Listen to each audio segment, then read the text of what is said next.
Penjara guntur masih sama seperti dulu, begitu masuk, aura kehancuran langsung terasa, siapapun yang berada di penjara guntur secara naluriah akan merasa tertekan dan merasakan ancaman kematian.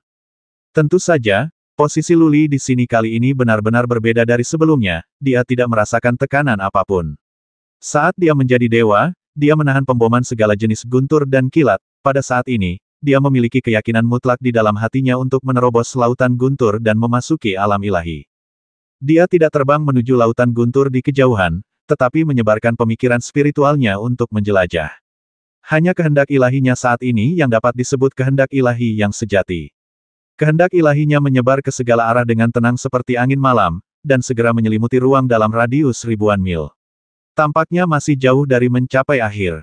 Setelah beberapa penjelajahan, dia tidak dapat menemukan sosok Xiao Bai. Tidak ada jejak Xiao Bai dalam jarak puluhan ribu mil, dia sedikit mengernyit dan terbang menuju lautan guntur di kejauhan.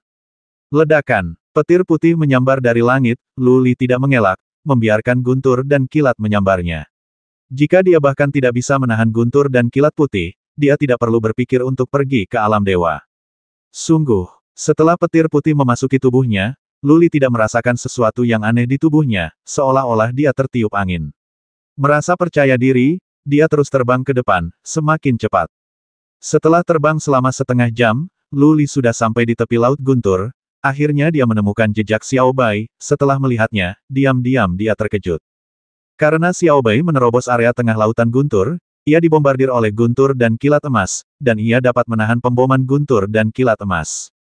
Seberapa menakutkankah guntur dan kilat emas? Luli tidak mengetahui detailnya, tetapi dia tahu bahwa orang biasa di puncak transformasi ilahi tidak akan pernah mampu menahannya. Dalam 1,5 tahun, kekuatan Xiao Bai meningkat begitu cepat. Atau, Xiao Tian terlahir dengan ketahanan petir. Petir tidak akan menimbulkan banyak kerusakan.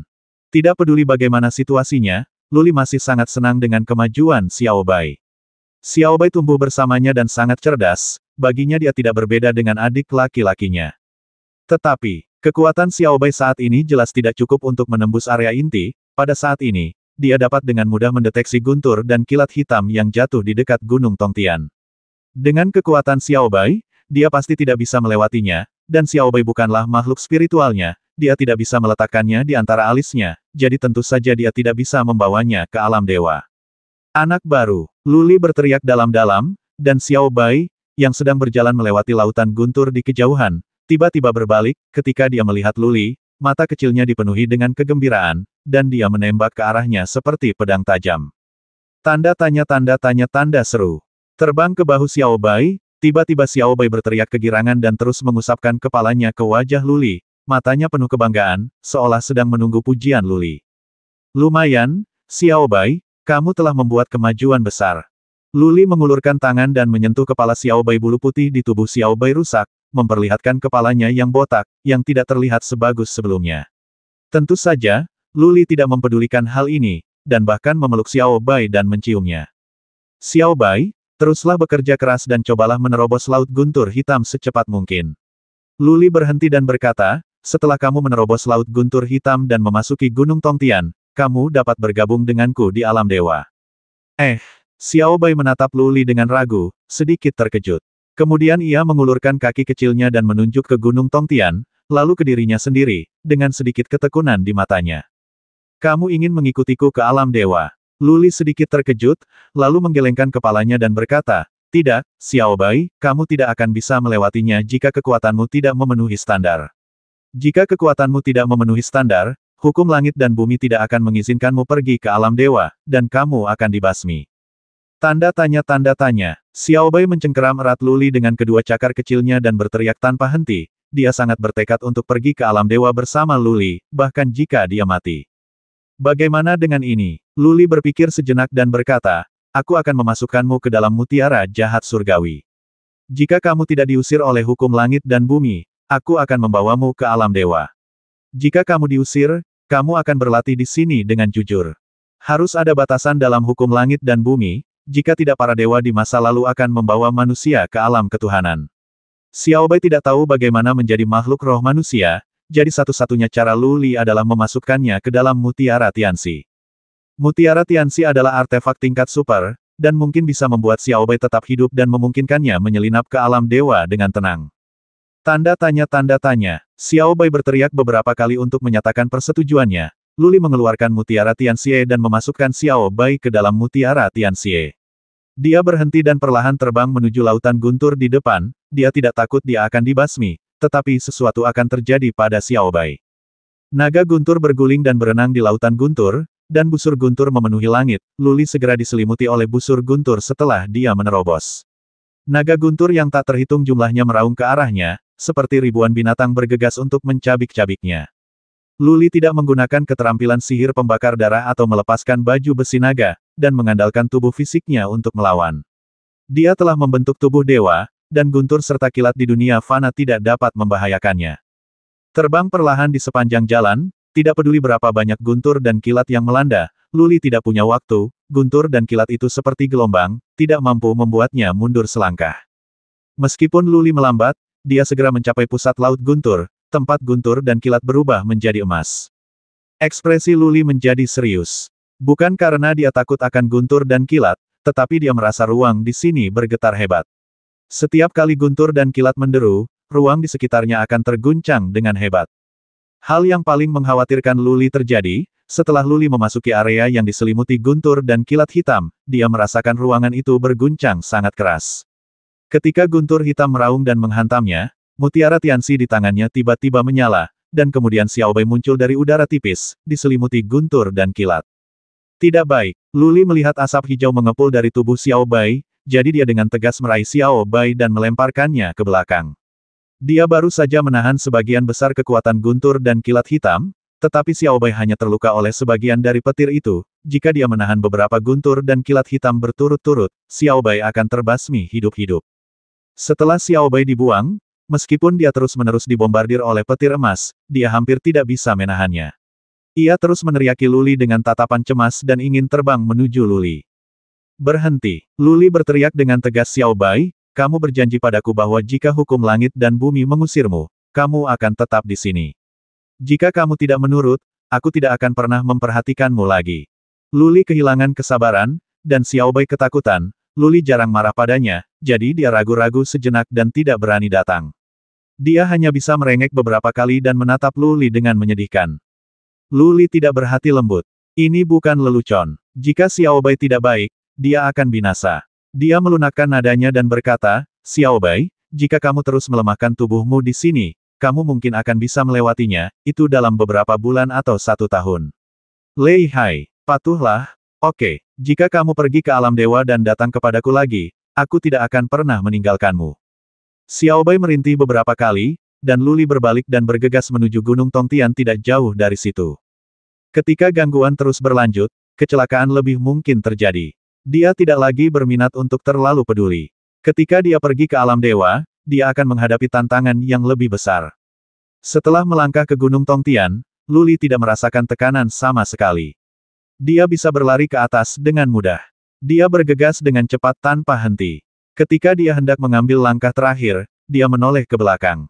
Dengan baik, pandangan ini sangat membuatnya takut hingga kakinya hampir putus asa dan dia hampir terjatuh.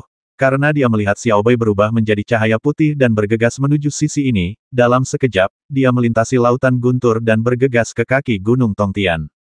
Namun asap hitam mengepul keluar dari tubuhnya yang kecil, dan seluruh tubuhnya seperti berubah menjadi sepotong minuman bersoda. Ia berguling di jalan Tongtian dan tetap tidak bergerak, hidup atau matinya tidak pasti. Anak baru, seru Luli, wajahnya berubah sangat jelek. Pikirannya menyapu Xiao Bai dan merasakan nafas hidupnya melemah, dan hatinya hancur.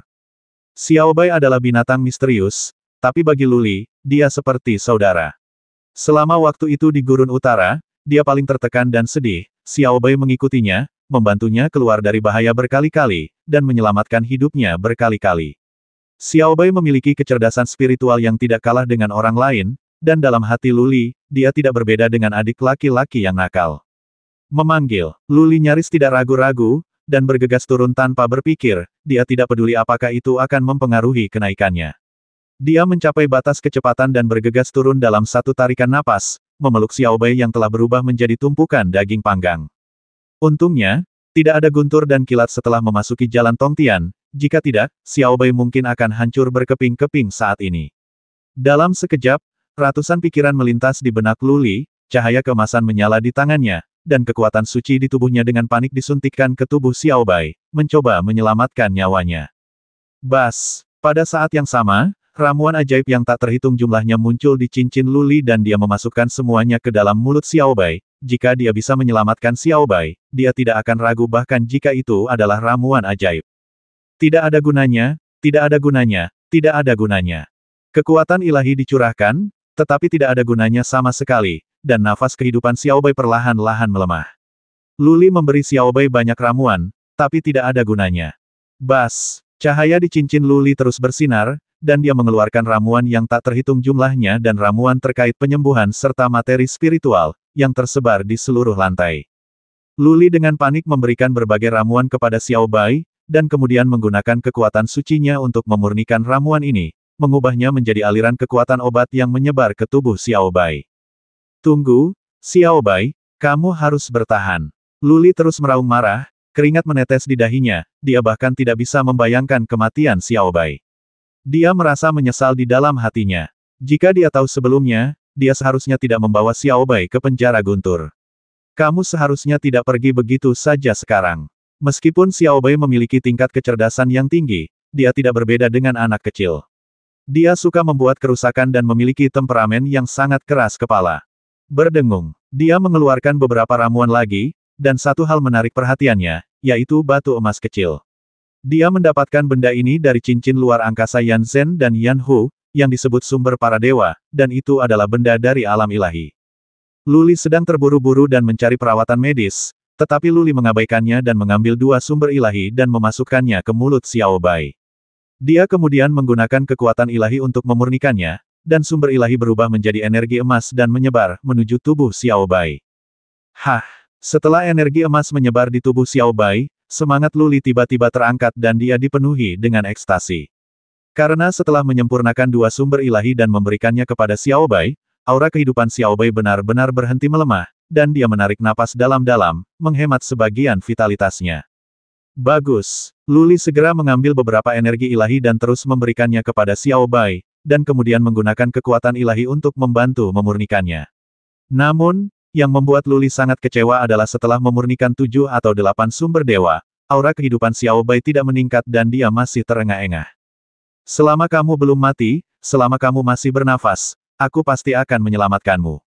Luli bergumam dengan tegas, dan kemudian dia tidak berani main-main lagi, dia menyingkirkan ramuan itu dan hanya memberi Xiao Bai sumber ilahi setiap 10 napas. Banyak ramuan yang kuberikan pada Xiao Bai barusan memiliki efek tertentu, luka Xiao Bai perlahan pulih, tapi nafas hidupnya masih sangat lemah. Ibarat lampu minyak yang tertiup angin, sewaktu-waktu bisa padam. Luli terus mengamati. Dia tidak berani memberi makan sumber dewa terlalu cepat, karena dia tidak memiliki banyak sumber dewa di tubuhnya. Totalnya hanya ada lebih dari 3.000 sumber dewa. Mereka akan segera hilang setelahnya, diberi makan seperti ini. Hal ini dapat membuat Xiao Bai bernafas lega, selama aura kehidupan Xiao Bai melemah, sumber ilahi dapat menstabilkannya. Waktu berlalu sedikit demi sedikit, setengah hari berlalu, dan Xiao Bai masih tetap sama.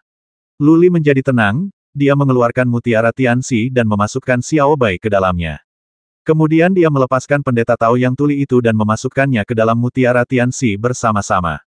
Mungkin karena dia memasuki jalan Tongtian di Gunung Tongtian, atau mungkin Xiao Bai menerobos Laut Guntur, hukum langit dan bumi tidak mengusir Xiao Bai ke sini, yang membuat Luli sedikit lega.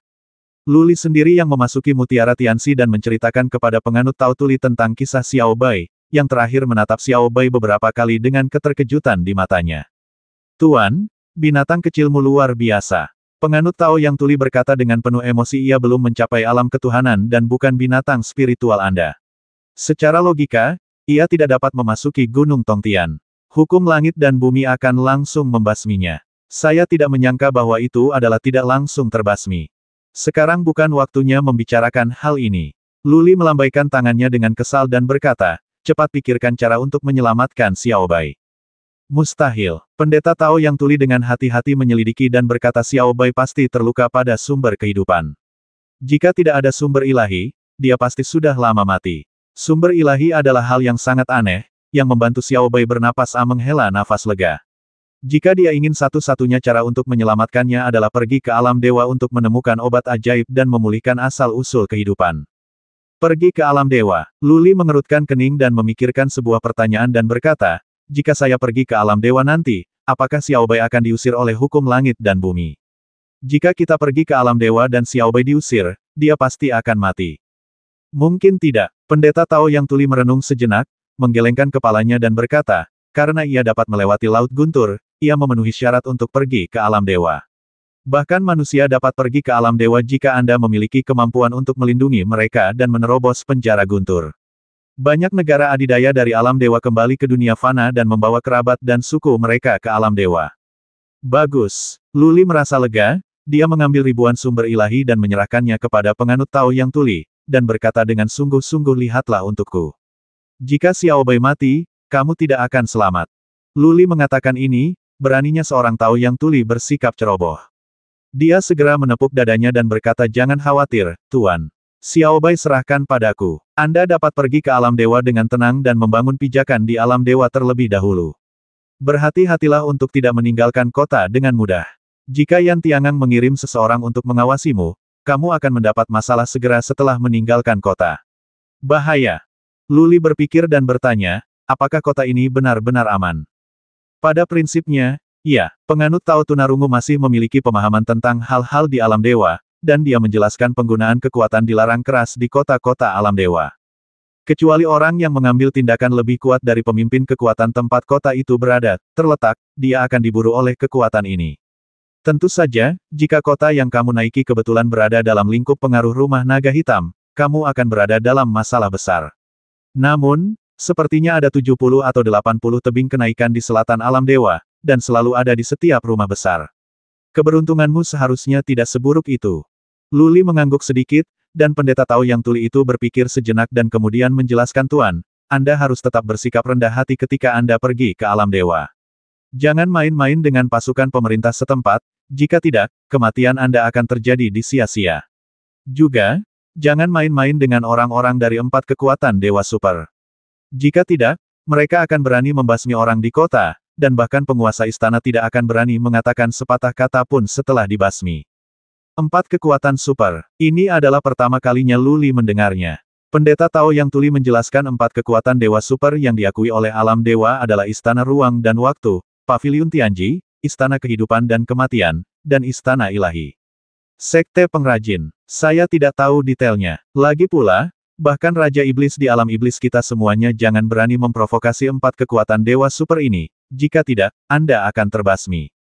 Ya, aku mengingatnya. Luli mengangguk, menatap Xiaobai beberapa kali, bergegas keluar, lalu perlahan berjalan menuju Gunung Tongtian. Setelah memastikan bahwa Xiaobai tidak akan diusir, dia menaiki tangga batu terakhir dan menghilang ke langit. Di selatan alam dewa, rumah Changyan, tebing Feisheng. Setiap istana di alam dewa memiliki tebing terbang, dan tebing terbang di istana Changyan berada tepat di sebelah laut. Tebing ini relatif tinggi, tingginya puluhan ribu kaki, dan menonjol seperti paruh elang, sehingga seolah-olah melayang di udara. Air laut di bawahnya bergulung-gulung, ombak menghantam tebing dengan suara yang memekakkan telinga. Angin kencang sedang bertiup kencang di atas tebing, jika Anda penakut dan tidak berani berdiri di atas tebing, Anda akan tertiup angin kencang secara tidak sengaja. Saat ini, tidak hanya ada orang di tebing, tetapi juga banyak orang lainnya, totalnya lebih dari 30. Dan ada pula orang yang sangat aneh, misalnya ada laki-laki berkulit hijau bermata 3 yang bentuknya seperti monster.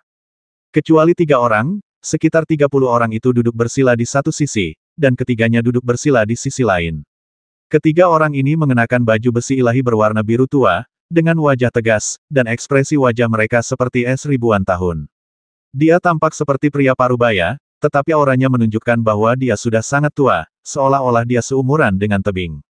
Ekspresi wajah dari 30 orang lainnya sangat kaya, dengan rasa ingin tahu di mata mereka dan kegembiraan di wajah mereka, mereka melihat sekeliling dengan hati-hati, seolah-olah mereka baru pertama kali mengunjungi alam dewa. Ada sebuah altar besar di antara kerumunan itu. Altar itu sudah sangat tua, dan ada retakan samar di atasnya. Saya ingin tahu apakah altar itu masih bisa digunakan. Bas. Pada saat ini, altar tiba-tiba bersinar dengan cahaya, tidak mengeluarkan cahaya keemasan setinggi 1000 kaki, tetapi ada cahaya redup berkeliaran di garis di dalamnya, dan aura sederhana dan luas datang dari altar. Orang baru telah naik. Seseorang berbicara dengan penuh semangat, tetapi dibungkam oleh seorang prajurit yang mengenakan baju besi Dewa Biru. Pria itu segera menutup mulutnya dan tidak berani mengucapkan sepatah kata pun. Bas! Cahaya di dalam altar berangsur-angsur melemah, dan sesosok tubuh mengembun di dalam altar. Itu adalah seorang pria muda yang mengenakan kemeja hijau dan rambut putih. Dunia roh. Setelah pemuda itu datang dan membuka matanya, dia mengucapkan dua kata, namun kegembiraan di matanya masih sulit untuk ditekan. Siapapun yang telah bekerja keras selama bertahun-tahun dan akhirnya naik ke alam dewa akan kesulitan mengendalikan dirinya sendiri. Sungguh energi yang sangat kaya, betapa menakjubkannya perubahan zaman kuno. Pemuda itu merasakannya dan bergumam pelan lagi, tetapi sebelum dia bisa menyelesaikan emosinya, sebuah suara acuh tak acuh terdengar, menarik perhatiannya pergi dan duduk bersila di sana, menunggu utusan menyambut Anda. Pemuda berambut putih itu adalah Luli, dia sadar, menundukkan tangannya dengan hormat kepada prajurit lapis baja biru yang sedang berbicara, lalu berjalan ke sudut kerumunan dan duduk bersila. Pendeta Tao yang tuli memperingatkan Luli untuk tetap bersikap rendah hati ketika dia datang ke alam dewa. Luli secara alami mengetahui keseriusan masalah ini. Aura di tubuhnya telah tenang, dan dia tampak seperti orang biasa. Tetapi, betapapun rendahnya dia tetap menarik perhatian banyak orang karena vitalitas Luli masih sangat muda. Meskipun lebih dari 30 orang yang duduk bersila di sini terlihat sangat muda, vitalitas mereka jauh lebih tua daripada Luli, yang termuda diperkirakan berusia 70 atau 80 tahun. Hei, yang berambut putih, berapa umurmu? Seorang pria kuat di dekat Luli mau tidak mau bertanya, apa yang dia katakan adalah pepatah kuno. Ini juga merupakan lingua franca alam dewa, meskipun agak tidak standar, Luli masih dapat memahaminya. Diam, kalau ada yang berani bersuara, mereka akan langsung dilempar ke lautan api biru. Ada banyak binatang buas di bawah. Jangan salahkan kami jika mereka mati. Seorang prajurit lapis baja biru melirik dengan dingin, dan Luli serta yang lainnya saling memandang. Semua orang merasa seolah-olah jiwa mereka telah dibekukan pada saat ini, dan mereka semua diam, dan mereka tidak lagi berani berbicara. Orang kuat itu sedikit tidak yakin, tapi siapa yang berani sombong saat pertama kali tiba? Mereka semua baru saja menjadi dewa. Aura ketiga sersan lapis baja biru ini sangat kuat. Mereka pasti sudah menjadi dewa selama bertahun-tahun. Luli duduk bersila dengan sikap rendah hati, tidak berani mengucapkan sepatah kata pun, dan diam-diam melihat sekeliling dengan matanya. Dia ingin mengamati kondisi Xiao Bai, tapi dia tidak berani mengeluarkan mutiara Tianxi. Jika tiga sersan lapis baja biru mengetahui dan merampasnya, dia mungkin akan mati di sini. Ruang di alam dewa sangat stabil. Rasanya seperti ada kekuatan misterius yang mengikat kita di luar angkasa. Tidak bisakah kita terbang di alam dewa? Luli diam-diam merasa terkejut. Baru saja dia berjalan perlahan tanpa terlalu memperhatikan. Sekarang dia menggerakkan lengan dan tubuhnya sedikit dan menemukan masalahnya. Namun, ia tidak berani mencoba terbang, sehingga ia hanya bisa duduk bersila dengan tenang. 1 jam kemudian, altar menyala kembali, dan orang lain naik. Luli mengamati berbagai kelompok khusus orang di sekitarnya, dan dia juga menemukan bahwa beberapa orang memiliki aura para orc. Dia berpikir diam-diam, tampaknya ada banyak antarmuka untuk manusia, tetapi antarmuka itu tidak terhubung ke 9 alam, jika tidak, para dewa yang naik ini tidak dapat menjelaskannya sama sekali. Terlebih lagi, orang-orang ini jelas baru saja naik, jika alam fana tidak cukup, bagaimana bisa ada begitu banyak dewa yang naik pada saat yang sama? Penganut Tao yang tuli mengatakan bahwa ada 70 atau 80 tebing menanjak di selatan alam dewa. Lalu mungkin ada ratusan tebing menanjak di seluruh alam dewa. Orang-orang terus mendaki. Dapatkah Anda bayangkan berapa banyak yang ada di alam dewa? Dunia fana. Bas. Setengah jam kemudian, seseorang benar-benar naik lagi, dan orang yang naik adalah seorang pemuda tampan dengan 2 sayap di belakang punggungnya. Hahaha. Begitu dia melonjak, dia melihat ke langit dan tertawa, dia terus bergumam, dan dia tidak tahu apa yang dia bicarakan. Bagaimanapun, dia terlihat sombong dan sombong. Diam, seorang sersan lapis baja biru berteriak dengan dingin, tetapi dia tidak tahu bahwa pemuda tampan itu tidak dapat memahami perkataan para dewa, dan dia masih terlalu sombong. Dia sebenarnya mengabaikan sersan lapis baja biru itu dan terus tertawa, melebarkan sayap di belakangnya untuk terbang ke udara. Dengan baik, Luli melihat pemuda tampan itu mengepakkan sayapnya beberapa kali dan hanya bisa terbang setinggi 3 kaki. Dia ingin terbang lebih tinggi tetapi tidak bisa. Dia pasti telah ditekan oleh kekuatan yang kuat. Pengadilan kematian. Sersan lapis baja biru yang baru saja berbicara menjadi marah. Sebuah tongkat kayu berwarna merah darah muncul di tangannya dan menyapu ke arah pemuda tampan itu dengan punggung tangannya. Bang! Sersan lapis baja biru menyerang begitu cepat sehingga Luli hanya bisa melihat bayangannya. Kemudian pemuda tampan itu langsung terlempar, pemuda itu terlempar dari tebing pendakian, darah muncrat dari tubuhnya, dan salah satu sayapnya patah. Ah! Pemuda itu menjerit, dan kemudian dia tidak mampu menstabilkan tubuhnya di udara dan terjatuh dengan keras ke bawah. Aduh! Sebelum jatuh ke laut, suara gemuruh yang mengejutkan tiba-tiba terdengar dari bawah, dan aura yang sangat menakutkan memenuhi udara. Kepala seekor binatang raksasa menyembul dan menelan pemuda tampan itu, lalu menghilang ke laut. Dari awal hingga akhir, pemuda tampan itu bahkan tidak memiliki kekuatan untuk melawan, ia seperti seorang sarjana tak berdaya yang mudah dibasmi. Mendesis. Luli dan yang lainnya semua mendeteksi pemandangan ini dengan pikiran spiritual mereka, dan mereka semua saling memandang, ekspresi mereka menjadi jelek. Pemuda tampan ini telah bekerja keras untuk berkultivasi ke alam dewa, namun dia terbasmi tepat setelah dia naik, apakah dia takut dia tidak akan bisa beristirahat dengan tenang meskipun dia mati? Tuanku, Anda harus tetap bersikap rendah hati saat pergi ke alam dewa, dan jangan memprovokasi tentara lokal. Jika tidak, kematian Anda akan sia-sia. Luli teringat peringatan pendeta Tao yang tuli dan diam-diam mengungkapkan rasa terima kasihnya karena dia sangat rendah hati. Jika tidak, mereka akan dibasmi segera setelah mereka tiba di alam dewa, lalu Jiang Qiling, Bai Qiuxue, Bai Xia Suang dan lainnya mungkin akan segera mencari kematian dan mengikutinya. Dunia roh. Luli memandangi laut tak berujung di kejauhan, dan hatinya menjadi sangat serius. Alam dewa penuh dengan bahaya, dan setiap langkah dipenuhi dengan niat membasmi. Bisakah dia mendapatkan pijakan di alam dewa dan menemukan Luling hidup? Luli sangat beruntung karena tidak ada seorang pun dari Yan Tiangang yang ditemukan di sini. Itu mungkin bukan rumah naga hitam, kalau tidak, dia mungkin akan dibasmi begitu dia naik.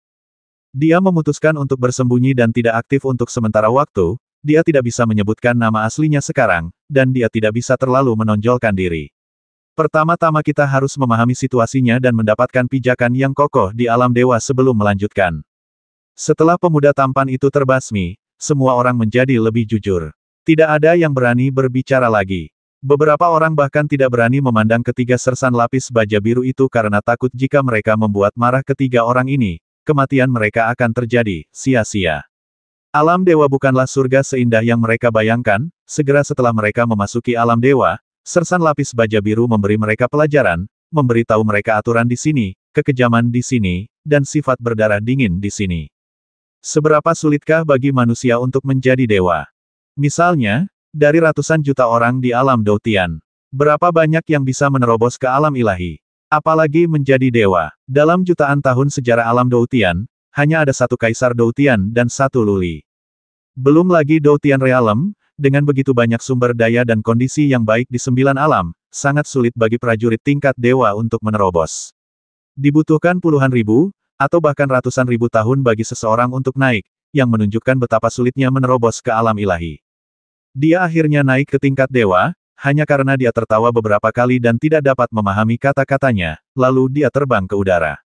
Tentara pemerintah di sini tidak memberinya kesempatan untuk berubah pikiran dan langsung membasminya.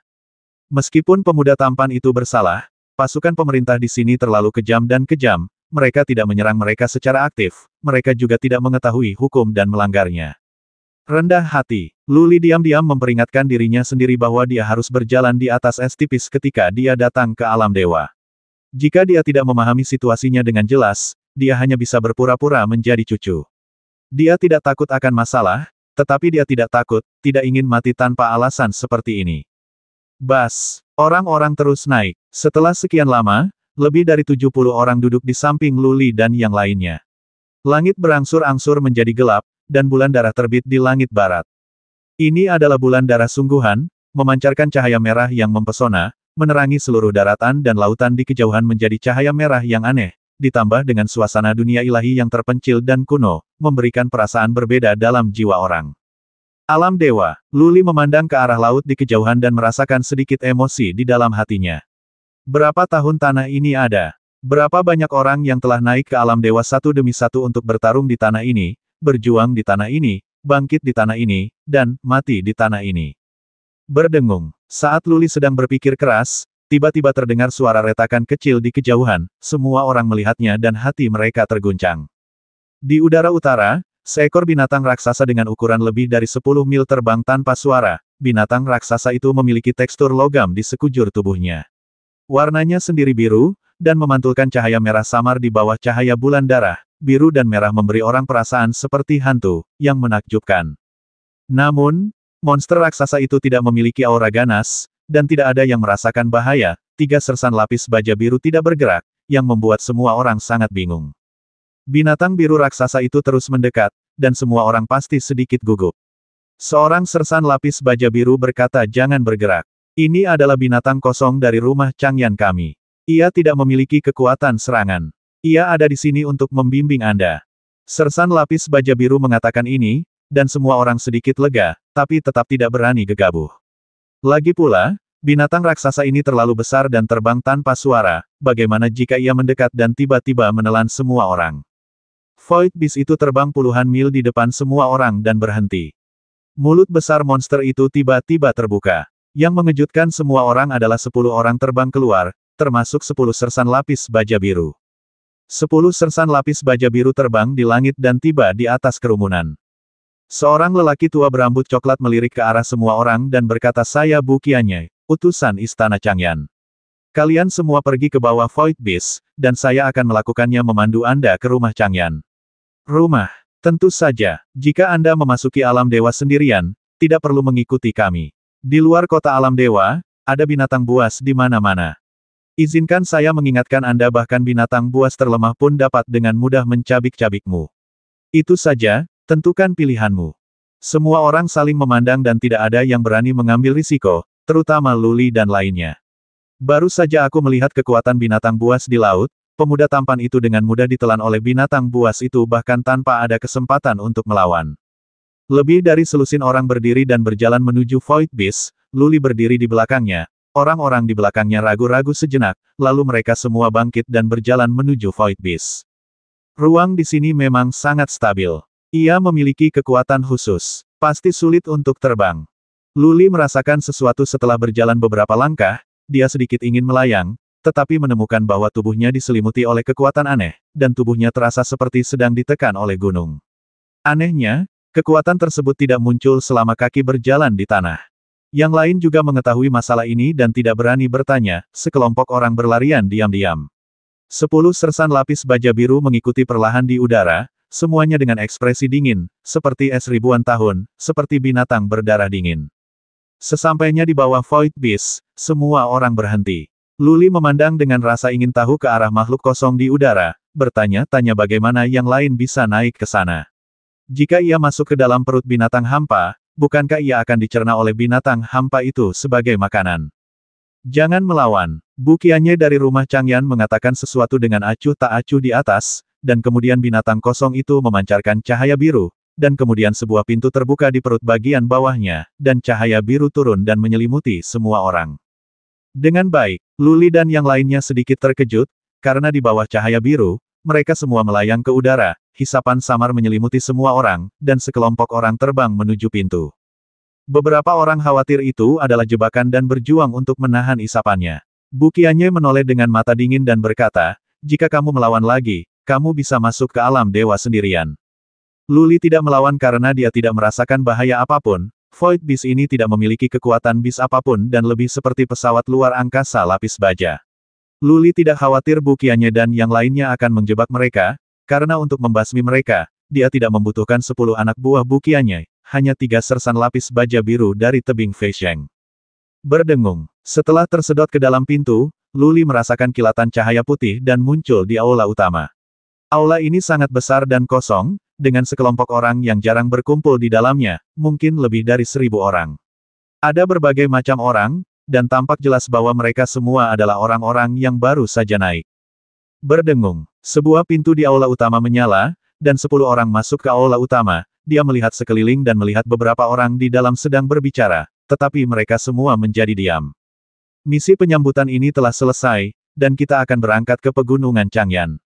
Bu Qianye berkata dengan acuh tak acuh selamat datang di alam dewa. Sebagai dewa yang baru naik, Anda sekarang memiliki 3 pilihan. Yang pertama adalah memasuki alam dewa sendiri, dan Anda akan bertanggung jawab atas hidup dan mati Anda. Yang kedua adalah untuk mengabdi di pegunungan Changyan selama 1 tahun. Anda bisa mendapatkan sejumlah energi ilahi, dan Anda juga bisa mendapatkan kualifikasi untuk menjadi warga rumah Changyan. Anda dapat dengan bebas masuk dan keluar kota-kota besar rumah Changyan, dan Anda memiliki hak untuk membeli tempat tinggal di kota-kota besar dan menetap secara permanen. Ketiga, Anda dapat bergabung dengan rumah Changyan. Kami hanya bisa menjadi hamba para dewa yang paling rendah. Hanya ketika kekuatan Anda mencapai tingkat tertentu Anda dapat menjadi anggota pasukan rumah Changyan kami. Butuh waktu setengah bulan untuk pergi ke pegunungan Changyan, jadi kamu bisa memikirkannya baik-baik. Di daratan yang luas, cahaya merah samar bulan darah memenuhi daratan, membuat daratan yang sudah kuno dan terpencil terlihat semakin dingin dan sepi. Seekor binatang raksasa terbang tanpa suara. Binatang raksasa ini berwarna biru, dengan tekstur logam yang memancar dari luar. Di bawah cahaya bulan darah, cahaya biru merah membentuk lingkaran cahaya samar, yang terlihat sangat menakjubkan. Binatang itu sangat cepat, dan Luli pasti akan ketakutan jika dia berada di luar. Binatang raksasa ini dapat melintasi ribuan mil dalam satu tarikan napas, yang jauh lebih cepat dari kecepatannya. Luli saat ini berada di dalam perut binatang raksasa itu, tapi ada sesuatu yang lain di dalam binatang hampa ini. Luli tidak merasa seperti berada di dalam perut binatang raksasa, sebaliknya, dia merasa seperti sedang duduk di dalam kastil, dan tidak ada getaran sama sekali di dalamnya. Dia telah tinggal di Void Beast selama 5 atau 6 hari melalui penjelasan bukiannya dan narasi beberapa dewa di sekitarnya yang memiliki pengetahuan tentang alam dewa. Luli pada dasarnya memiliki pemahaman tentang situasi di alam dewa. Dewa yang baru naik memiliki status yang sangat rendah di alam dewa. Alam dewa memang sangat berbahaya. Jika mereka menerobos ke dunia sendiri, 9 dari 10 akan mati di luar. Dewa biasa yang bertemu dengan binatang buas di luar kota alam dewa akan mati jika mereka bertemu dengan mereka. Jadi bukiannya memberinya 3 pilihan, sebenarnya hanya ada 2 pilihan. Yang pertama mengabdi di Changyan Mansion, mendapatkan sumber daya ilahi dan menjadi warga Changyan Mansion, dan yang kedua bergabung dengan Changyan Mansion. Setelah mengetahui situasi spesifiknya, hampir kebanyakan orang menyerah untuk bergabung dengan Changyan Mansion. Karena jika ingin bergabung dengan Changyan Mansion, Anda harus menjadi pelayan para dewa selama 1000 tahun, artinya Anda harus menjadi budak Changyan Mansion selama 1000 tahun. Dan dalam 1000 tahun ini, jika kekuatan Anda tidak dapat ditingkatkan, Anda tidak akan memenuhi syarat untuk menjadi tentara pemerintah, dan Anda masih harus terus menjadi hamba para dewa. Hamba Tuhan adalah hamba Tuhan, dan apa yang dilakukannya sudah sewajarnya adalah perbuatan seorang hamba. Jika tuannya tidak puas, dia bisa memukul dan memarahimu sesuka hati, dan dia juga bisa menyiksa dan membasmimu sesuka hati. Setiap orang adalah dewa yang baru saja naik. Mereka adalah eksistensi tertinggi di dunia fana. Bagaimana mereka bisa rela menjadi budak bagi orang lain? Bagaimana Anda bisa menyerahkan hidup dan mati Anda ke tangan orang lain? Jadi setiap orang sebenarnya hanya punya satu pilihan, yaitu mengabdi di pegunungan Changyan dan melakukan kerja paksa selama setahun. Setelah memperoleh kualifikasi sebagai penduduk pemerintah, Anda dapat bergerak dan bepergian dengan bebas. Orang yang bisa naik ke tingkat dewa semuanya adalah orang pintar. Sebelum mengetahui situasinya, mengabdi di pegunungan Changyan selama 1 tahun adalah pilihan terbaik. 1 tahun bukanlah waktu yang lama, itu hanya waktu yang cukup untuk memahami situasi di alam dewa, beradaptasi dengan kehidupan di alam dewa, serta memiliki rencana dan ide bagaimana berkembang di alam dewa di masa depan.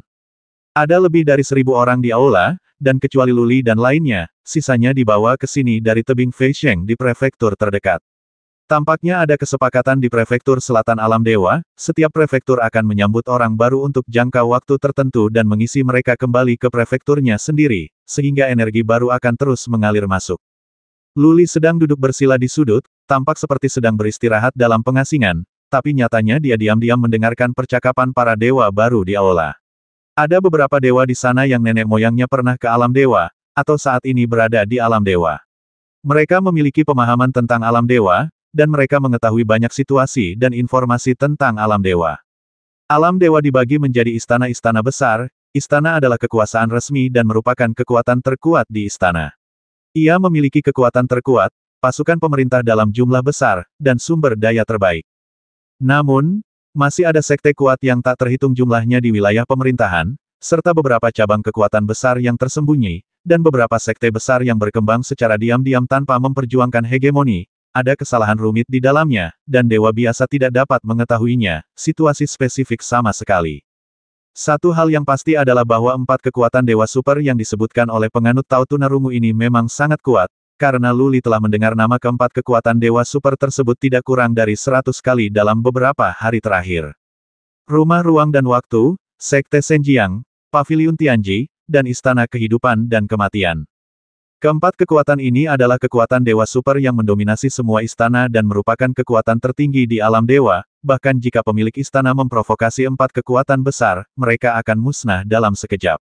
Luli mendengar sesuatu yang sangat dia minati. Rumah Ruang dan Waktu mengontrol ruang dan waktu selama Anda membayar sumber daya ilahi yang cukup. Rumah Ruang dan Waktu dapat mengirim Anda kemana saja.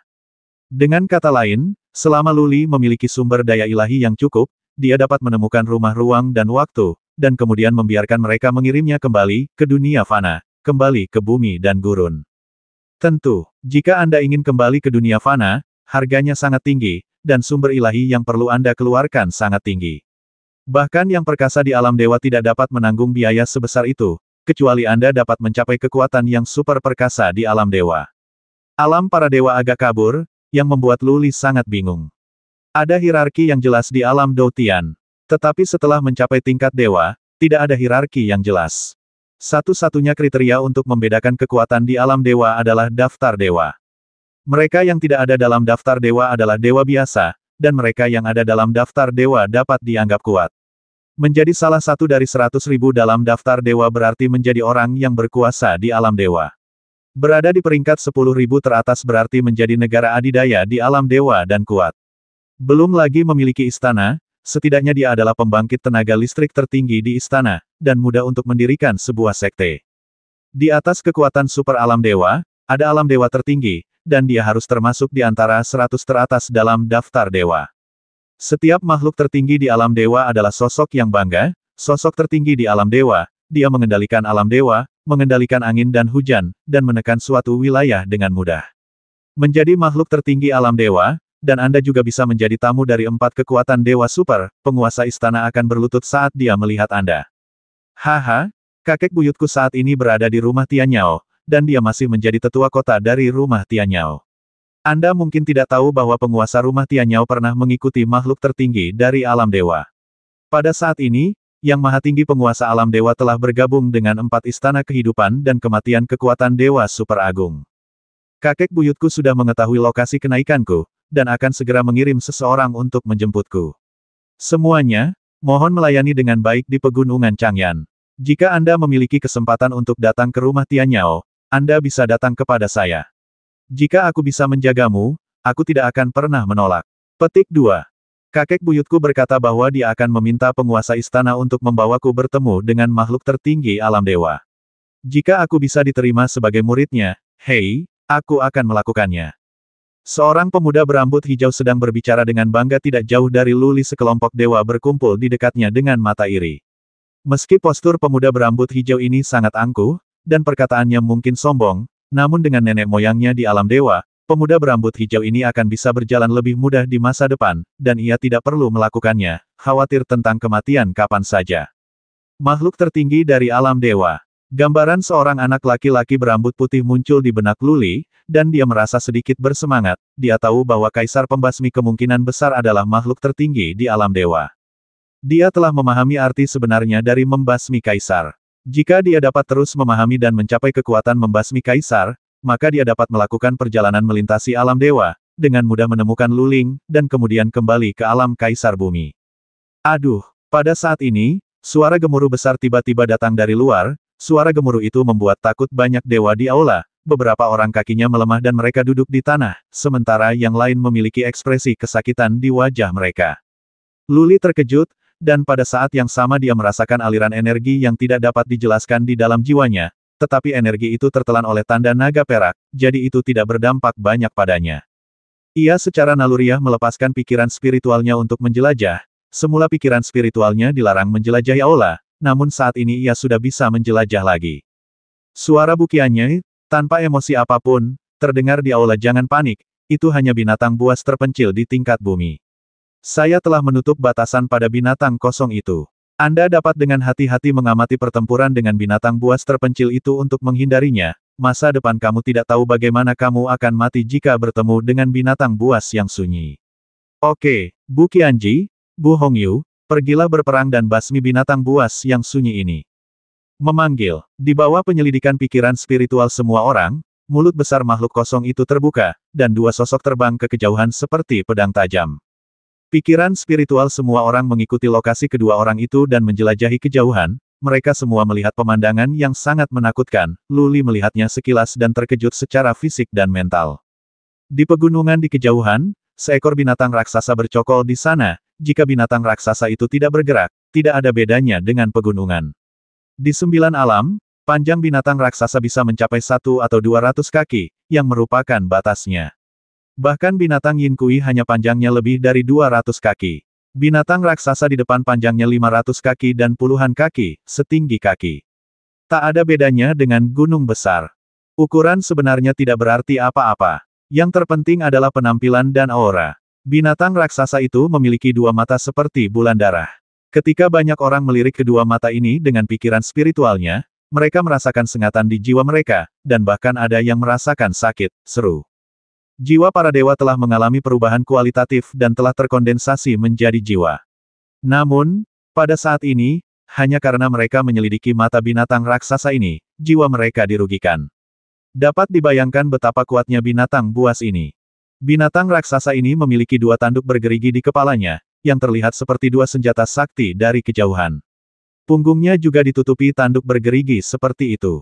Gigi gergaji mengeluarkan nafas sedingin es, dan setiap orang memiliki perasaan di dalam hati mereka. Jika mereka terkena gigi gergaji, mereka mungkin akan tertusuk meskipun mereka mengenakan armor dewa, bukan? Binatang buas terpencil di bawah Ascension Cliff tadi hanya memperlihatkan separuh kepalanya, dan semua orang tidak merasakannya sekuat itu. Sekarang binatang buas ini ditampilkan sepenuhnya di depan semua orang, dan penuh momentum, membuat takut semua orang sekaligus. Kegembiraan dan kegembiraan saat baru saja naik ke dunia ilahi mengalami pukulan yang kuat. Perasaan Luli saat ini seperti perasaan yang dia rasakan saat pertama kali bertemu dengan Raja Binatang di Gurun Utara. Dia merasa sangat kecil, sangat lemah. Saya mendengar dari Bu Qianji bahwa ini masih binatang buas biasa. Seberapa kuatkah binatang buas yang benar-benar kuat?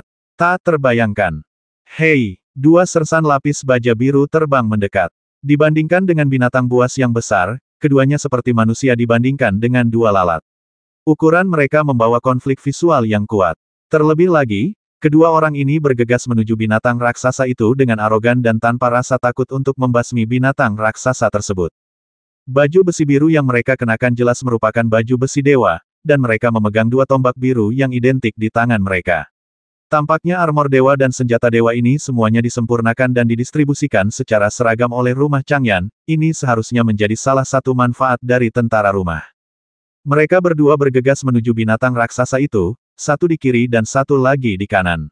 Luli dan yang lainnya mengikuti dengan cermat dengan pemikiran spiritual mereka. Bagaimana bisa kesempatan belajar yang bagus seperti itu dilewatkan? Cek, tubuh seseorang berubah menjadi bayangan, dan kemudian menghilang, seluruh orang itu berubah menjadi bayangan senjata biru, menusuk langsung dari sisi kiri binatang raksasa itu.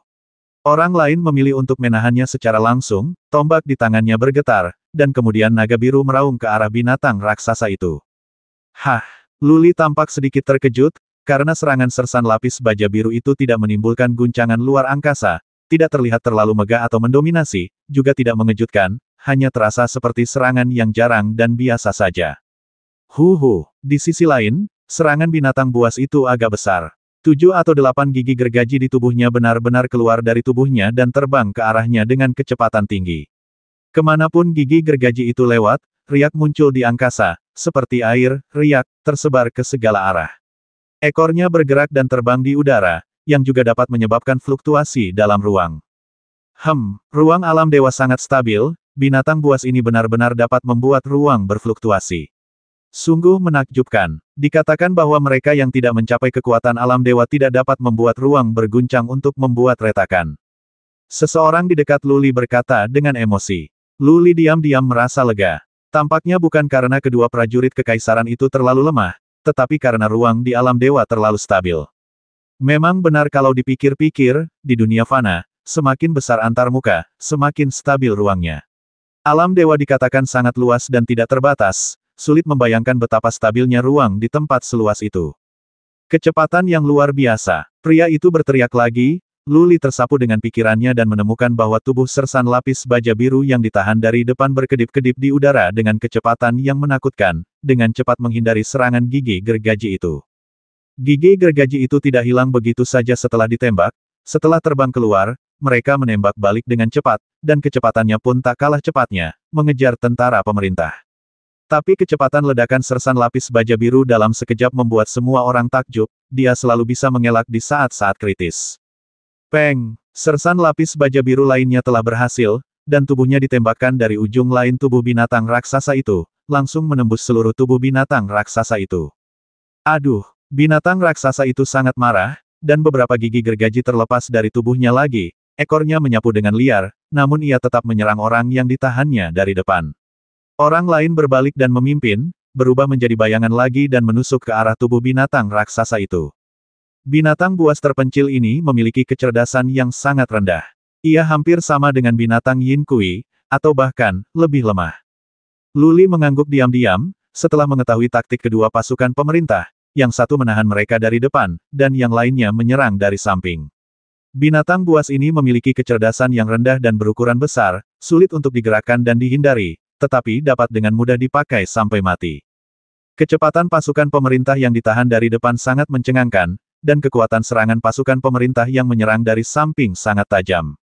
Keduanya bekerja sama dengan sempurna, dan mereka seharusnya bisa sering melawan binatang buas, dengan sangat tenang.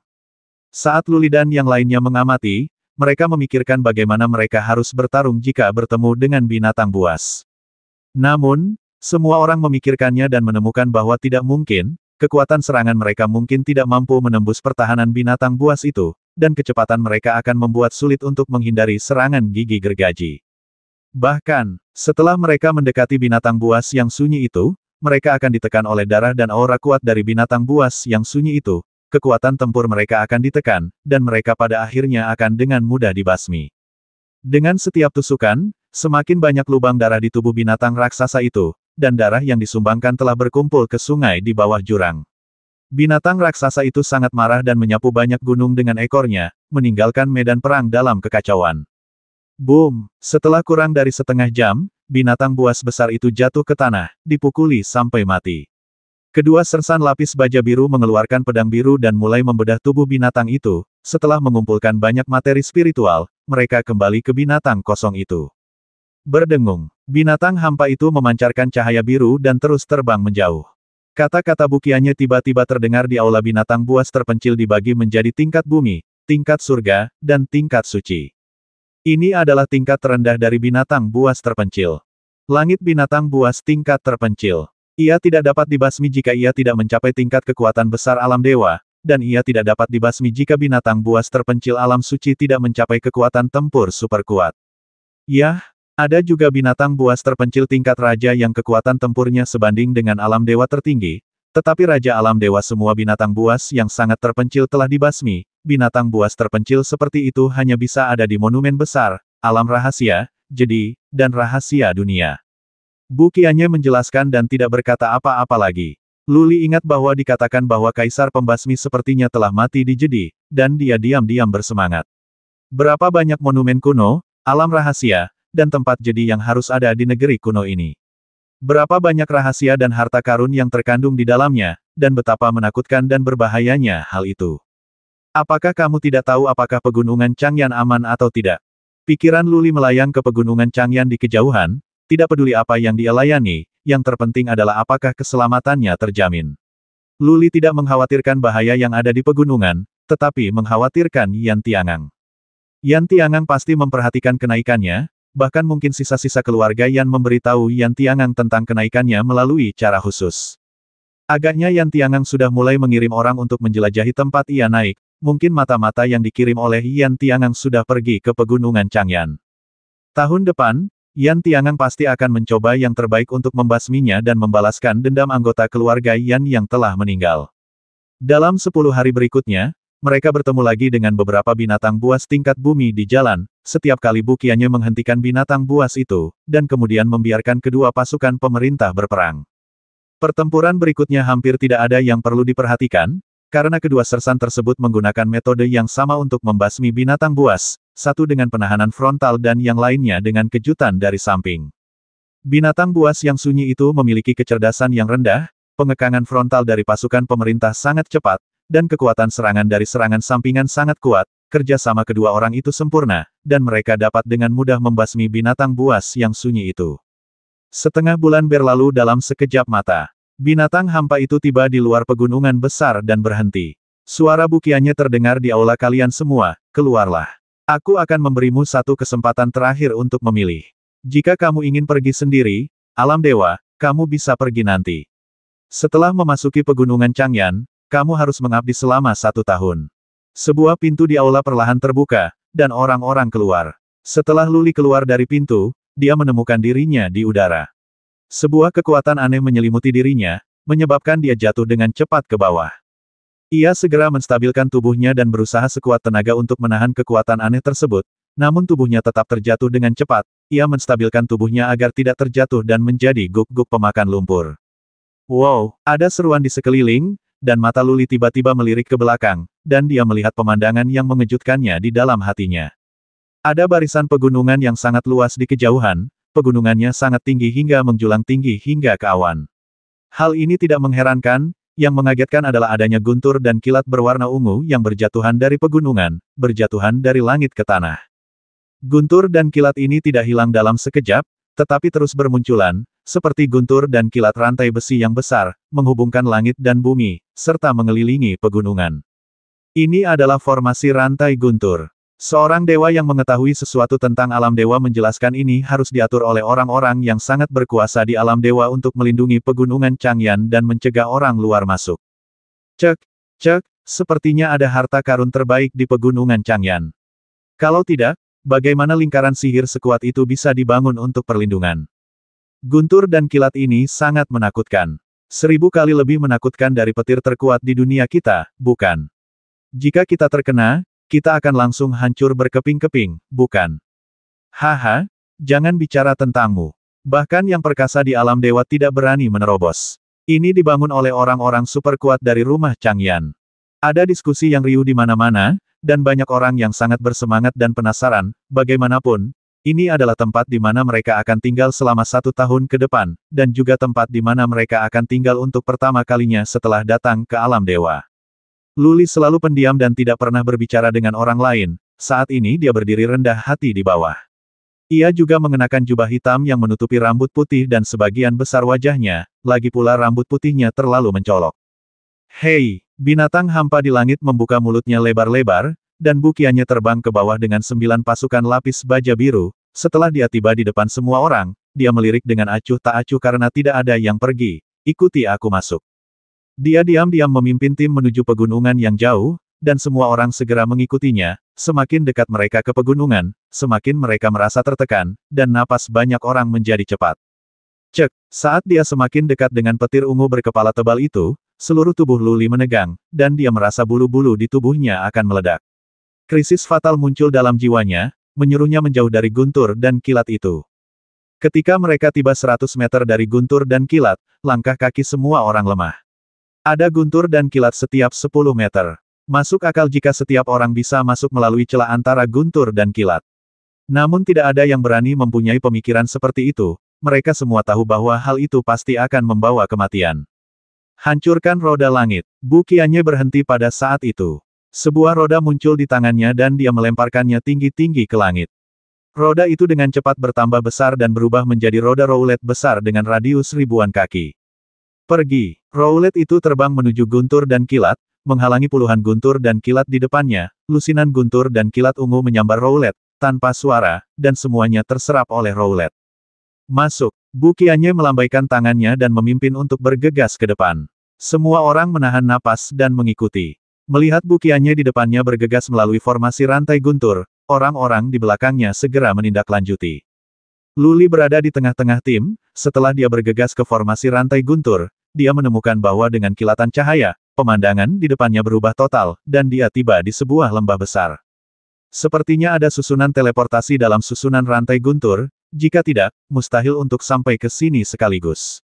Luli berpikir dalam hati, dia melihat sekeliling dan menemukan bahwa lembah itu seharusnya berada di dalam perut pegunungan. Formasi rantai guntur menggantung di langit yang jauh, setidaknya ribuan mil jauhnya, jika tidak diteleportasi, bagaimana ia bisa sampai di sini dalam satu langkah. Lembah ini sangat luas, dikelilingi oleh pegunungan tinggi yang menjulang tinggi ke langit. Lembah ini dikelilingi oleh gua-gua besar yang pasti telah digali oleh manusia. Ada juga beberapa kastil di lembah, dengan tim sersan lapis baja biru berjalan-jalan, dan berbagai dewa masuk dan keluar kastil. Kedatangan Luli dan yang lainnya tidak menarik banyak perhatian, seringkali mereka hanya melirik dan mengabaikannya. Hei, sekelompok sersan lapis baja biru bergegas ke arah mereka di kejauhan. Pria di depan itu tinggi dan tinggi, dengan wajah yang agung. Meskipun dia mengenakan baju besi biru, dia memiliki simbol pisau tajam di dadanya. Ekspresi Bu Qianye dan yang lainnya menjadi serius. Setelah rombongan datang, Bu Qianye dan ke-9 orang itu membungkuk dan memberi hormat. Saya telah bertemu Komandan Ye, dan kami telah diperintahkan untuk menjemput pendatang baru untuk bertugas. Baiklah, ini waktunya untuk memimpin. Komandan Ye mengangguk sedikit, melambaikan tangannya dan berkata, kalian istirahat dulu. Seorang sersan lapis baja biru memimpin Bu Qianye dan yang lainnya menuju sebuah kastil. Komandan Ye menatap Luli dan yang lainnya dengan mata dingin dan berkata, nama saya Ye Guangyao, dan saya adalah komandan di sini.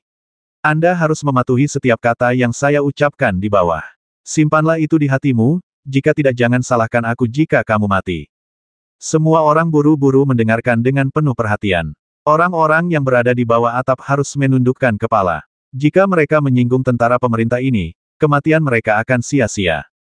Komandan Ye berhenti sejenak dan menunjuk ke gua di kejauhan dan berkata sebelum Anda memenuhi syarat untuk meninggalkan pegunungan Changyan, Anda hanya bisa berjalan di lembah Changyan dan tambang.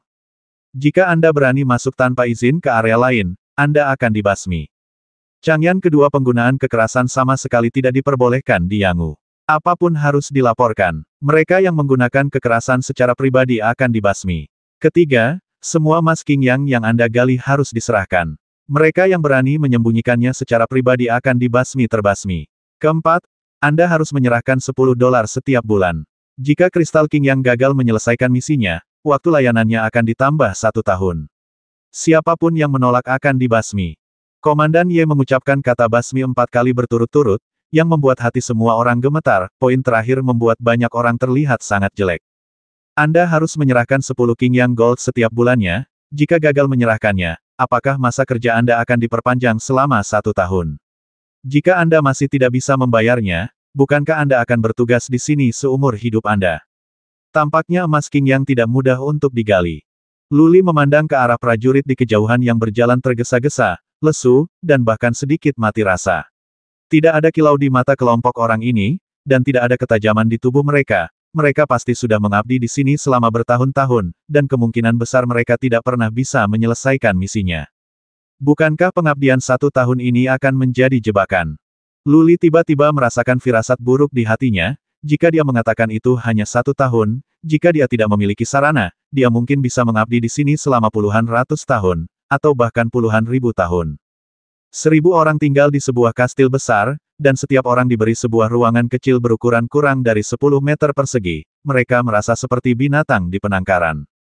Tentara pemerintah memberi setiap orang beliung besi hitam kecil, dan memberitahu semua orang cara memisahkan emas Qingyang dan cara menemukan emas Qingyang. Misi bulanannya 10 buah. Jika kamu punya 1 lagi, kamu bisa mendapatkan 100 sumber dewa. Tentu saja, kamu bisa menyimpannya dan menyerahkannya sebagai misi bulan depan. Namun, setelah waktu kebaktian habis, semua emas Qingyang harus diserahkan. Serahkan, jika ada yang ketahuan menyembunyikannya, dia akan dibasmi tanpa ampun. Kamu tidak boleh merampok emas Qingyang orang lain. Begitu kamu menemukannya, kamu akan dibasmi tanpa ampun. Tentara pemerintah pergi setelah memberikan penjelasan. Semua orang berkumpul di aula kastil dan mengobrol tanpa henti. Beberapa orang telah meninggalkan kastil untuk menanyakan informasi. Luli tidak segera mengambil tindakan. Dia menunggu dengan tenang. Beberapa orang keluar untuk mencari informasi. Diharapkan berita akan segera datang. Dia mengasah pedangnya dan tidak memotong kayu. Dia ingin mengetahui situasinya terlebih dahulu. Semuanya, Semuanya. Kurang dari setengah jam kemudian, seorang lelaki tua kecil berkulit gelap masuk. Begitu dia masuk, dia berkata dengan sungguh-sungguh pegunungan Changyan ini memang sebuah lubang. Banyak orang telah mengabdi di sini selama ratusan tahun. King Yang Jin sangat tidak menyenangkan. Sangat mudah untuk memisahkan Jika Anda beruntung, Anda dapat menyelesaikan tugas sebulan dalam beberapa hari, tetapi jika Anda kurang beruntung, Anda tidak akan dapat memisahkan sepotong pun selama beberapa bulan. Luli dan yang lainnya merasa hati mereka tenggelam, jika mereka tidak dapat memisahkan sepotong pun selama beberapa bulan, bukankah mereka akan bertugas di sini tanpa batas waktu? Istana Changyan telah membuat perhitungan yang baik, berpikir bahwa para dewa yang baru naik akan melakukan kerja paksa untuk mereka secara gratis untuk waktu yang lama. Juga, hati-hati, semuanya. Orang tua kecil itu mengingatkan lagi memang benar Anda tidak dapat menggunakan kekuatan di lembah Changyan, tetapi tambangnya sangat dalam, dan beberapa berada puluhan juta kaki di bawah tanah. Orang-orang di atas tidak menyadari pertempuran di bawah, dan tentara pemerintah tidak akan peduli. Orang-orang di bawah sering bergabung. Untuk merampok emas King Yang, saya sarankan, agar kita bergabung, membagi menjadi beberapa kelompok, dan memisahkan bersama. Jika seseorang merampoknya, kita juga dapat melindungi diri kita sendiri, jika tidak kita akan menjadi mudah dibasmi. Banyak orang langsung setuju dengan perkataan lelaki tua kecil itu. Meskipun semua orang tidak akrab satu sama lain, ada persahabatan di antara mereka yang naik dalam kelompok yang sama dan memasuki pegunungan Changyan bersama-sama. Jika kita bisa bersatu, kita tidak akan ditindas oleh orang lain dan bisa melindungi diri kita sendiri. Oke, mari kita bekerja dalam kelompok yang terdiri dari 50 orang. Jika orang lain menindas kita, kita akan saling menyelamatkan dan menjaga satu sama lain. Persatuan adalah kekuatan kita. Tidak ada yang bisa menindas kita. Sekelompok orang mengobrol tanpa henti, diskusi berjalan lancar, dan banyak orang mulai memimpin penanisasian. Dewa Orc mendatangi Luli dan meminta Luli untuk bergabung dengan timnya. Luli merenung sejenak tetapi memilih untuk menolak. Jangan ikut tim. Kalau nanti kamu dikejar, kami tidak akan peduli padamu. Dewa binatang memandang Luli dengan mengejek, dan banyak orang melirik dengan sarkasme di wajah mereka, terlihat sedikit tidak baik pada Luli. Kehidupan Luli masih sangat muda, dia selalu duduk bersila dalam perjalanan menuju Changyan Mansion dan tidak pernah mengobrol dengan orang lain. Banyak orang telah memperhatikannya sejak lama. Pada saat ini, Luli sebenarnya memilih untuk tidak membentuk tim dengan semua orang. Dalam benak semua orang, Luli adalah orang yang sombong dan sombong, jadi tentu saja mereka tidak memiliki kesan yang baik terhadapnya. Luli tidak berkata apa-apa dan berdiri diam, dia tidak bergabung dengan grup karena tidak nyaman. Hal lainnya adalah apakah aman untuk membentuk tim. Rekan tim harus bisa dipercaya. Belum tentu. Kita semua berasal dari antarmuka yang berbeda dan tidak memahami satu sama lain. Siapa yang tahu jika Anda akan ditusuk dari belakang? Datang ke dunia yang aneh ini, Luli tidak ingin mempercayai siapapun untuk saat ini dan hanya ingin mengandalkan dirinya sendiri. Bukan karena dia tidak memiliki kartu as, mayat Tao Tunarungu adalah kartu asnya, menghadapi dewa biasa, dia tidak memiliki kekuatan untuk bertarung. Kastil itu dengan cepat dibagi menjadi beberapa kelompok, semuanya dengan ribut menuju keluar, siap menjelajahi tambang. Semua dewa sangat energi dan tidak memerlukan istirahat atau adaptasi sama sekali.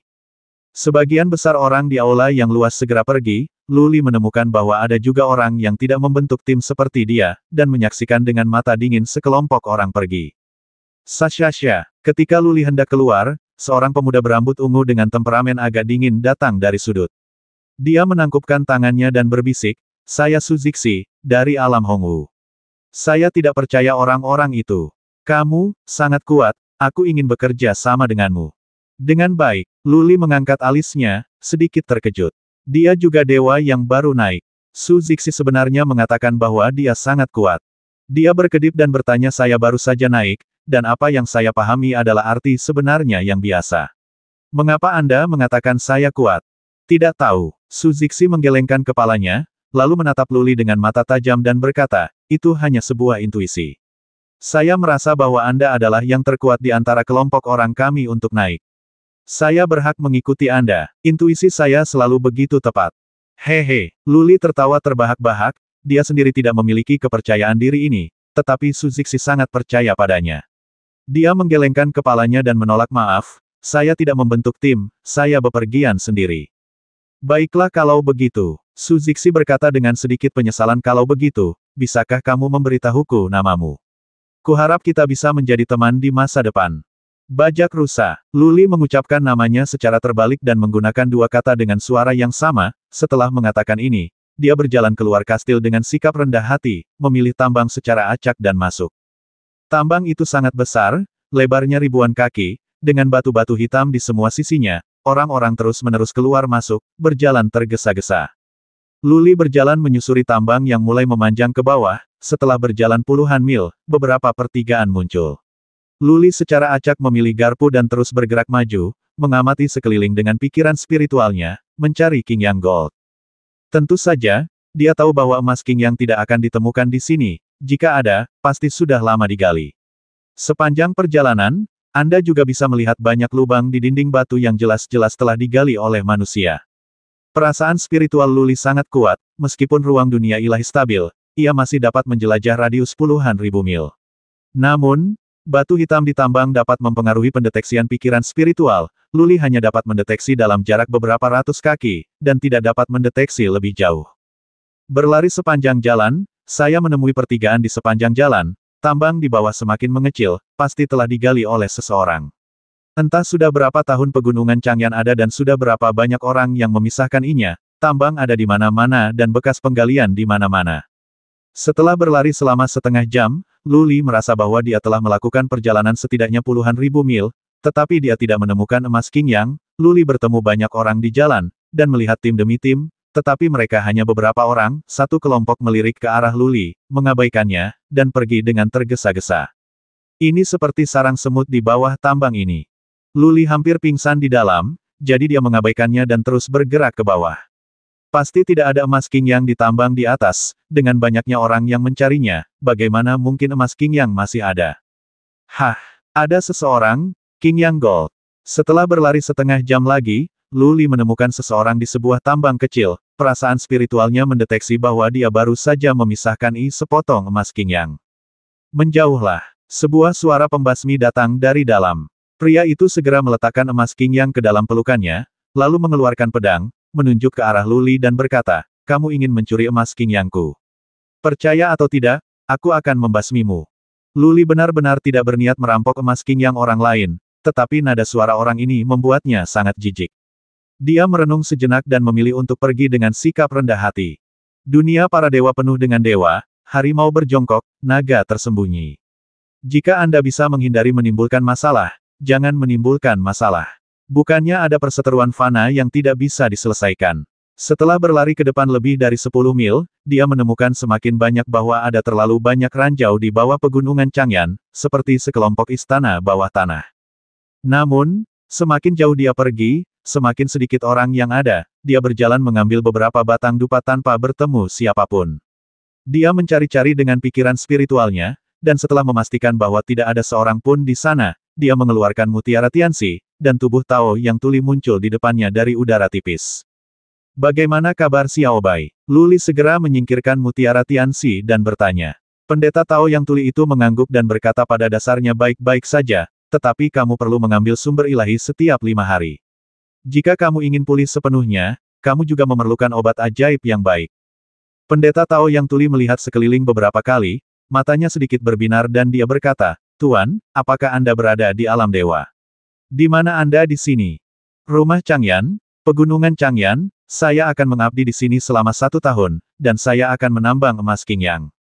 Luli menjelaskan, tubuh pendeta Tao yang tuli itu tiba-tiba bergetar, wajahnya menunjukkan ekspresi ekstasi, suaranya bergetar, dan dia bertanya Tuan, apakah Anda yakin itu King Yang Gold?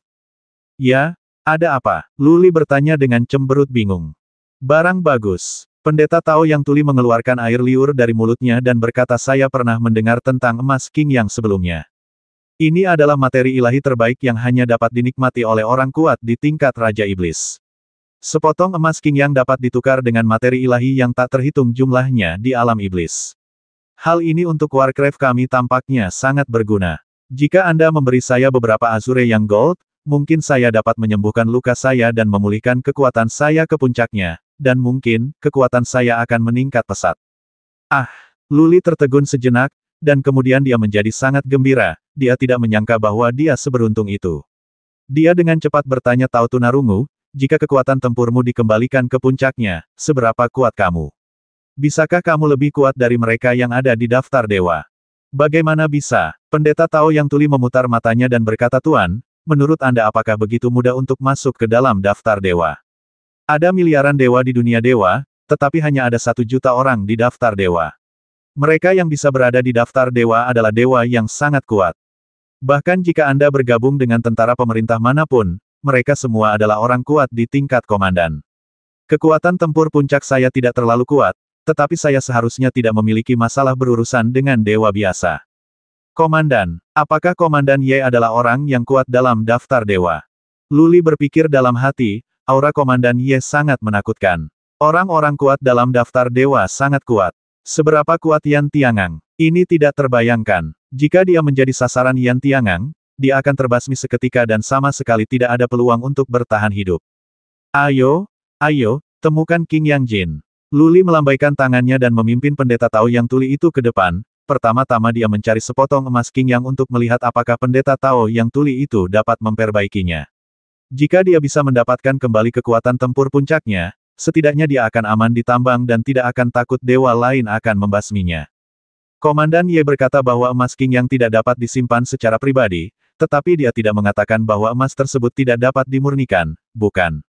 Diperkirakan dewa biasa tidak dapat dimurnikan, jika tidak, Komandan Ye akan menjelaskan bahwa pemurnian tidak diperbolehkan. Keduanya bergerak maju dengan cepat dan segera bertemu dengan sekelompok orang. Luli dan pendeta Tao yang tuli berdiri di samping dengan tenang. Sekelompok orang itu melirik mereka tanpa memperhatikan dan terus berlari. Mereka berdua menjelajah sepanjang jalan, perasaan spiritual penganut Tao Tunarungu lebih kuat daripada Luli, dan dia bisa menyelidiki ribuan kaki ke dalam dinding batu. Apa yang membuat mereka berdua sangat tertekan adalah setelah berlari selama 1 jam penuh, mereka tidak tahu seberapa jauh mereka berlari, tetapi mereka tidak menemukan satu pun King Yang Gold. Bagaimana kalau kita mencari tambang kecil dan memisahkan I-nya sepenuhnya? Luli menemukan orang-orang memisahkan I jauh-jauh dan memisahkan I lorong-lorong baru di banyak tempat. Bagaimanapun, lorong-lorong ini digali oleh lelaki tua aslinya, dan bahkan jika ada emas King Yang, itu pasti sudah lama digali. Pendeta Tao yang tuli setuju dengan hal ini, dan mereka berdua mencari di dekatnya dan menemukan jalan kecil yang terpencil. Setelah mereka masuk, mereka memblokir jalan itu dengan batu sisa. Ledakan. Sesampainya di bagian terdalam tambang, Luli mengambil beliung besi yang dikeluarkan oleh tentara pemerintah dan menghantamkannya ke batu hitam. Terdengar suara tumpul, dan sebuah batu hitam pun digali. Bagus. Batu hitam itu tidak terlalu keras, kalau tidak Luli tidak akan tahu harus berbuat apa. Dia melemparkan beliung itu ke penganut Tao yang tuli dan berkata, kamu gali, aku akan berlatih dalam pengasingan. Bagus. Pendeta Tao yang tuli itu mengangguk dan tidak berani berkata apa-apa. Dia adalah makhluk spiritual Luli, yaitu budaknya. Beraninya dia tidak menaati perintah Luli. Bang bang bang. Pendeta Tao yang tuli mengambil beliung dan memisahkan I dengan cepat, batu-batu digali satu per satu dan diubah menjadi bubuk setelah dihancurkan oleh penganut Tao yang tuli. Luli duduk di sudut dan mengeluarkan mutiara Tianxi untuk memeriksa Xiao Bai. Setelah memastikan semuanya baik-baik saja, dia mulai berlatih. Meskipun dia telah memahami arti sebenarnya dari elemen angin, dia belum sepenuhnya memahaminya. Dalam beberapa bulan terakhir sebelum kenaikannya, dia telah menemani semua orang dan tidak punya waktu untuk menstabilkan keadaannya. Sekarang dia punya waktu untuk menstabilkan dirinya sendiri. Pendeta Tao yang tuli memisahkan I dengan sangat cepat, dan dia tidak memisahkan I lorong yang besar, dia hanya memisahkan I lorong yang lebarnya 2-3 kaki. Tubuh fisiknya kuat, dan dia memegang beliung besi kecil seperti kincir angin, dia memisahkan I sedalam 100 kaki hanya dengan 3 batang dupa. Sayangnya, tidak ada satupun King Yang Gold. Namun, jika emas King Yang dapat ditemukan dengan memisahkan I jalur Baizhang dengan santai, tugas tersebut akan mudah diselesaikan. Luli mengamati sejenak, lalu mengabaikan penganut Tao yang tuli dan berlatih dalam pengasingan, meninggalkan penganut Tao yang tuli untuk memisahkan I sendirian. Dia tidak membentuk tim hanya karena alasan ini, mengapa tidak menggunakannya jika dia punya tenaga kerja gratis. Sangat disayangkan hanya ada satu beliung besi, dan penampakan mayat dewa terlalu menakutkan, dan mudah ditemukan, jika tidak dia akan melepaskan mayat dewa dan memisahkan I-nya bersama. Setelah sekian lama, King Yang Gold masih belum ditemukan, dan terowongan telah digali sejauh puluhan mil. Tidak terpengaruh, pendeta Tao yang tuli itu terus memisahkan I. Tuan, Saya memilikinya. Lebih dari sehari kemudian, suara gembira pendeta Tao Yang Tuli bergema di bagian itu. Luli membuka matanya dan terbang menjauh, setelah bergegas ke sisi Tao Yang Tuli, matanya langsung melihat ke sepotong logam seukuran telapak tangan di tangannya. Itu memang emas Qing Yang. Batu kecil seukuran telapak tangan ini persis sama dengan emas Qing Yang yang ditunjukkan oleh tentara pemerintah. Seluruhnya berwarna emas, dengan udara warna-warni samar mengalir di dalamnya, memancarkan aura nyaman. Sekilas ini adalah harta karun. Bisakah kamu mencoba memperbaikinya? Aku akan membantumu melindunginya. Luli melambaikan tangannya, dan pendeta Tao Yang Tuli itu duduk bersila dengan penuh semangat. Luli berjaga di sampingnya, pikirannya terus-menerus memantau situasi di sekitarnya. Emas Qing Yang adalah milik rumah Changyan, dan semua emas Qing Yang harus diserahkan. Penganut Tao Yang Tuli memurnikannya secara pribadi. Begitu ditemukan, dia pasti akan dibasmi, dan bahkan mungkin dibasmi bersama. Itu bisa disempurnakan. Setelah beberapa saat, pendeta Tao Yang Tuli itu membuka matanya dengan penuh semangat, dia mengangguk penuh terima kasih kepada Luli dan berkata, "Tuan, tolong bantu saya melindungi hukum. Saya dapat menyelesaikan pemurnian paling lama dalam 1 jam." Luli melambaikan tangannya, dan udara hitam muncul di tangan pendeta Tao Yang Tuli, dan emas Long Qing Yang dengan cepat dimurnikan. Luli melihat sekeliling dengan pikirannya. Jika dia menemukan masalah, dia akan segera meminta pendeta Tao Yang Tuli untuk menyingkirkan Qing Yang. Emas. 1 jam kemudian, emas Qing Yang di tangan Tao Yang Tuli itu benar-benar lenyap. Pendeta Tao Yang Tuli itu membuka matanya. Matanya penuh kegembiraan dan dia berkata dengan pasti, "Tuan, luka saya sudah sedikit pulih. Emas Qing Yang ini memang sebuah materi ilahi terbaik, dan dengan memurnikan paling banyak 5 emas Qing Yang, kekuatanku akan dikembalikan ke puncaknya." "Oke, teruslah memisahkan I." Luli merasa nyaman dan melambaikan tangannya untuk membiarkan pendeta Tao Yang Tuli itu bekerja.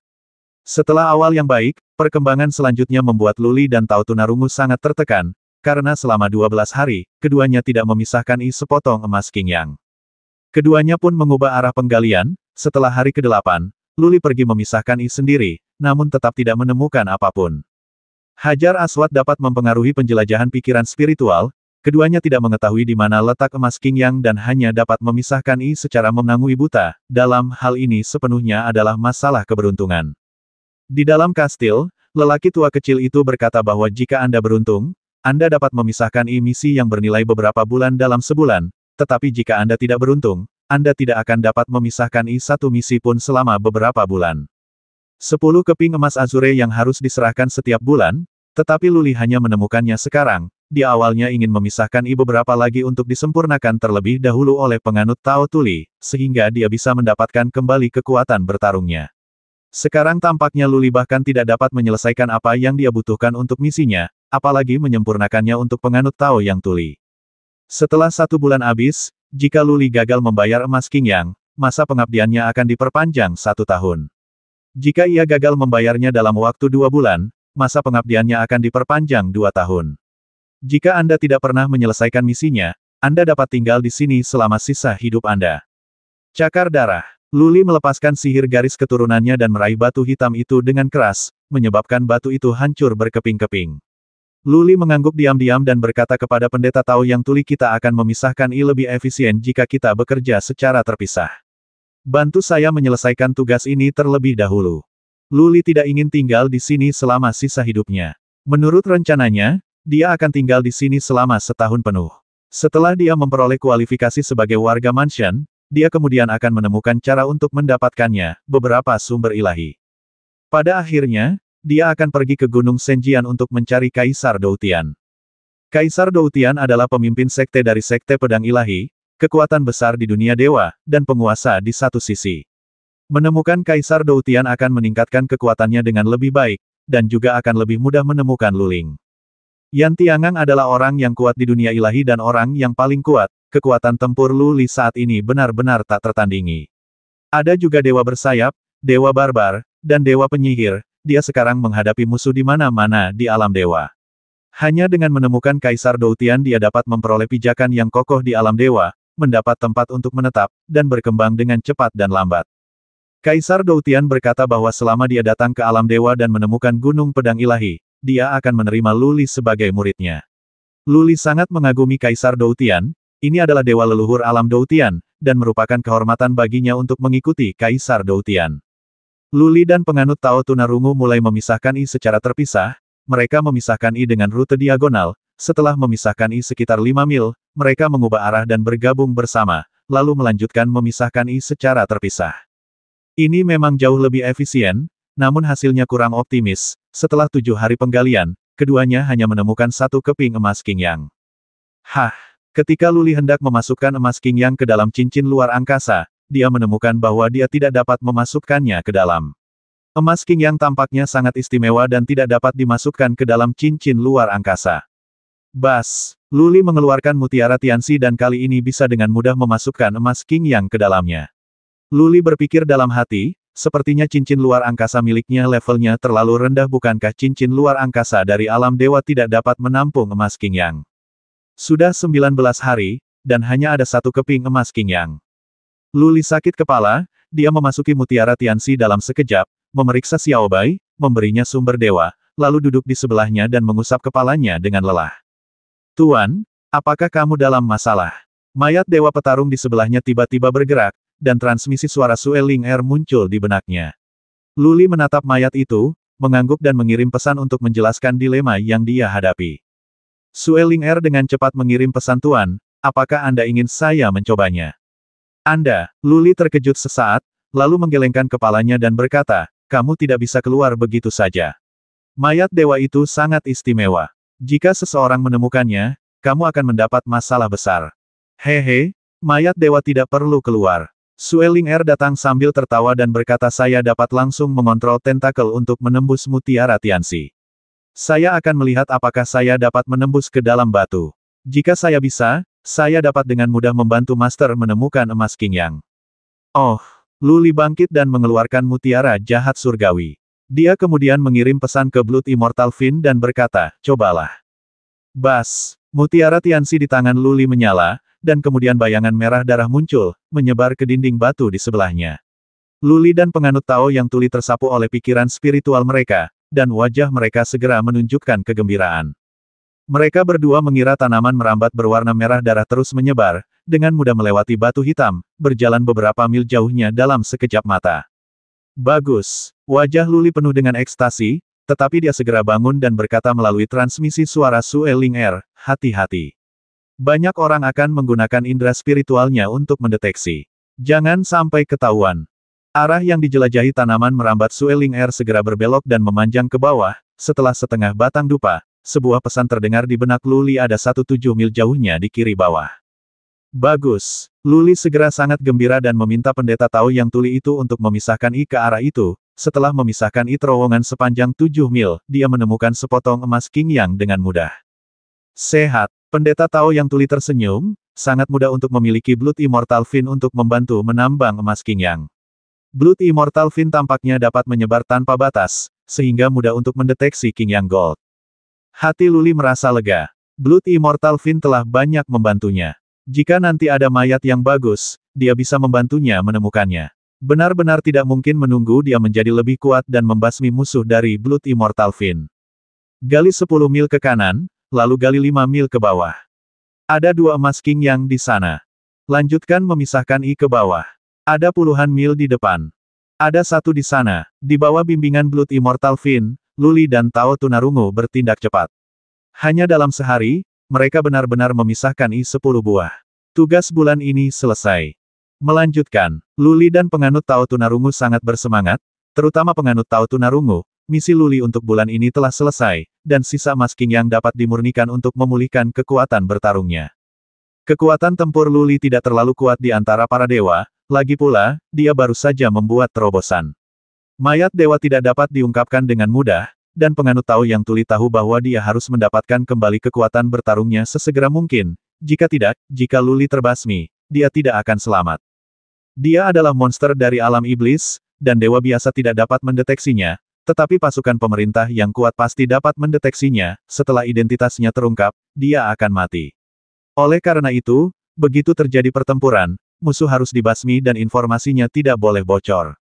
4 jam kemudian, Luli dan penganut Tao yang tuli berhenti. Blood Immortal Fin ditarik kembali ke dalam mutiara Tianxi.